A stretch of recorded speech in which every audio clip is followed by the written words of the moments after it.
अस्सलाम वालेकुम listeners and viewers, welcome back to my channel watch and learn with Rahab. आज हम CS 9618 के चैप्टर नंबर 9 का जो मेन टॉपिक है मॉड्यूल, उसके सब टॉपिक में कैटेगरीज ऑफ फंक्शन को डिस्कस करेंगे। There are the major four categories of functions in which a function with no parameter and no return value, a function with parameter and no return value, a function with parameter and return value, a function without parameter and return value. So let's start. First हम discuss करें a function with no parameter and no return value. इसमें क्या होता है, there is a no transfer data between calling and call function. आप कोई data transfer नहीं करते हो, ये सिंपल एक फंक्शन एग्जीक्यूट करता है और उससे आपको कोई रिटर्न वैल्यू नहीं मिलती और ना ही कोई आप आर्ग्यूमेंट पास करते हो। Such functions basically use to print some message, draw stars etcetera. जो अभी अगर आपने किसी फंक्शन की लेआउट डिज़ाइन करनी है, कुछ स्टार डॉट्स पर प्रिंट करने हैं, तो आप उसके लिए इसको यूज़ कर सकते हैं। तो हम एक एग्जांपल को देख लेते हैं जिसमें हमने हेडर फाइल इंक्लूड की है, number include conio dot h, void main का फंक्शन स्टार्ट किया, then main body function start clear screen का फंक्शन किया। जो ऑलरेडी जब ये फंक्शन रन होगा तो जो भी आपकी स्क्रीन होगी वो बिल्कुल ब्लैंक होगी बिफोर प्रिंटिंग दिस आउटपुट। तो यहाँ पे फंक्शन डिक्लेयर किया हमने वॉइड प्रिंट, देख सकते हैं आप। देन हमने कॉल किया फंक्शन प्रिंट का, ठीक है। यहाँ पे क्या डिस्प्ले हमने जो आउटपुट है सी आउट किया, no parameter and no return value. Print का फंक्शन अगेन कॉल किया और गेट करेक्टर, और यहाँ पे आपका मेन फंक्शन एंड हो गया। अब हमने देखना है कि जो वाइड प्रिंट हमने फंक्शन को डिक्लेयर किया था उसका फंक्शन बेसिकली है क्या। फंक्शन डेफिनेशन के अंदर आ जाते हैं। वाइड प्रिंट के अंदर हमने फॉर लूप यूज़ की, integer i equal to 1, i equal to 30, less than equal to 30 and i plus plus, उसको इंक्रीमेंट कर दिया हमने। जो हमने वेरिएबल इनिशियलाइज किया उसकी वैल्यू हमें स्टार्ट कर दी 1 से, और this loop will continuously run up to the value is not equal to less than और इक्वल टू 30। जब तक नहीं हो जाती तब तक आपके फॉर लूप एग्जीक्यूट होगी, और ये प्रिंट क्या करेगी, दिस स्टार्ट 1 से लेकर 30 तक आपके स्टार्स प्रिंट होंगे, और सी आउट बैकस्लैश n मीन्स कि वो नेक्स्ट लाइन पर आ जाएगा। जब 30 स्टार्स प्रिंट हो जाएंगे then it will move to the next line.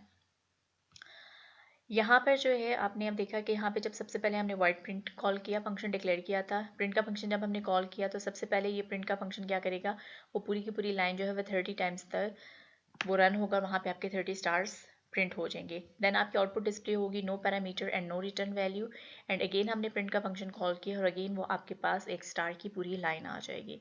सो उसका मतलब है कि यहाँ पे आपने कोई पैरामीटर पास नहीं किया और ना ही आपकी वो रिटर्न वैल्यू है, it is just to display, और वो आपकी जो आउटपुट है उसको लुक बेटर करने के लिए आपने ये फंक्शन यूज़ किया।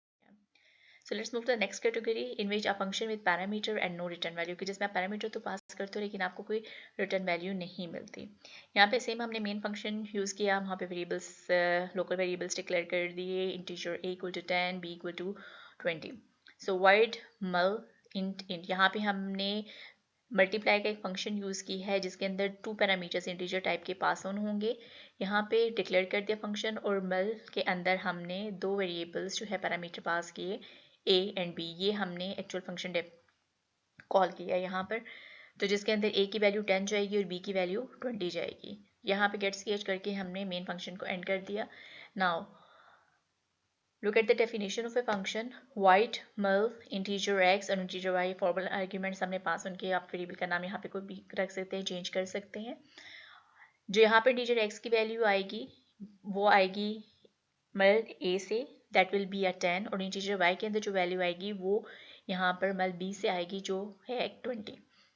इंट ऐसा हमने कर दिया which means sum, solution, answer, what जो भी आप कर सकते हो, s equal to x into Y.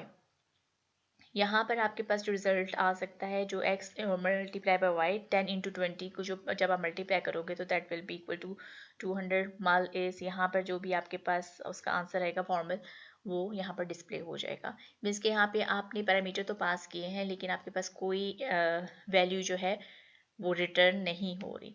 Means कि जो आपकी आउटपुट है वो उसी फंक्शन डेफिनेशन के अंदर ही डिस्प्ले हो रही है, you are not returning any value to the main function.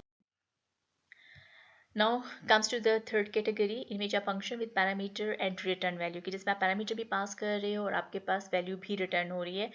हमने सेम कर दिया, फंक्शन को डिक्लेयर किया, मेन का फंक्शन आ गया, integer a equal to 10, b equal to 20 and c का वेरिएबल, 3 वेरिएबल्स हमने डिक्लेयर कर दिए जिसमें से 2 वेरिएबल्स की वैल्यूज़ को हमने इनिशियलाइज करवाया और c को हमने एज इट इज़ रखा इंट मैक्स। आपने फाइंड आउट करना है इन दोनों में से which value is a maximum, तो उसकी जो रिजल्ट है वो आपने स्टोर करवा दिया।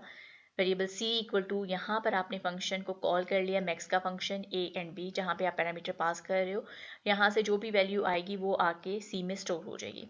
Then you are going to be display C out greatest number is, जो भी है जो वैल्यू c में होगी स्टोर वो यहाँ पर डिस्प्ले हो जाएगी। यहाँ पर आपका गेट स्टेज करके आपने मेन फंक्शन को क्लोज कर दिया।